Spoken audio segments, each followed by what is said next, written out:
আজকে আমি পটলের রেসিপি করব। পটল নিয়ে নিয়েছি, পটলটাকে অর্ধেক অর্ধেক করে কেটে নিয়েছি ছুলে করে, তারপরে একটুখানি আলু নিয়ে নিয়েছি। এইদিকে আমার পেঁয়াজ আছে, টমেটো আছে আর লঙ্কা আছে, কাঁচা লঙ্কা নিয়ে নিয়েছি।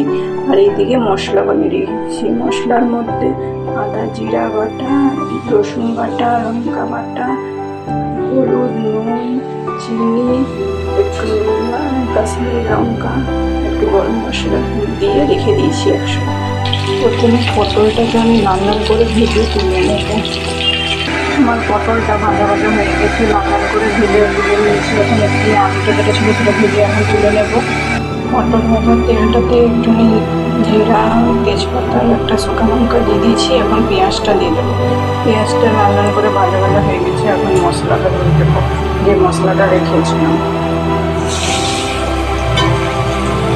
মশলাটা ভালো ভাবে হতে হতে ওর মধ্যে দুটো কাঁচা লঙ্কা দিয়ে দিয়েছি আর টমেটোটাকেও দিয়ে দিয়েছি। তারপর ভালো করে কষাবো, লাল লাল করে কষিয়ে তারপরে পটলটা দিয়ে দেবো। আমার মশলাটা ভাজা ভাজা হয়ে গেছে, এখন আমি পটলটা দিয়ে দেবো। পটল দিয়ে কষাবো, পটলটা দিয়ে। মশলাটা ভাজা ভাজা হয়ে গেছে দেখতে পারো। এখন আমি জল দিয়ে দেবো, জল দিয়ে ফুটিয়ে নেবো। আমার পটলের রেসিপি রেডি হয়ে গেল। এখন আপনাদের এই ভিডিওটা ভালো লাগলে পরে আপনারা লাইক, সাবস্ক্রাইব আর শেয়ার করে দেবেন। ধন্যবাদ। এখন আমি এটার মধ্যে একটু গরম মশলা দিয়ে নামিয়ে নেব।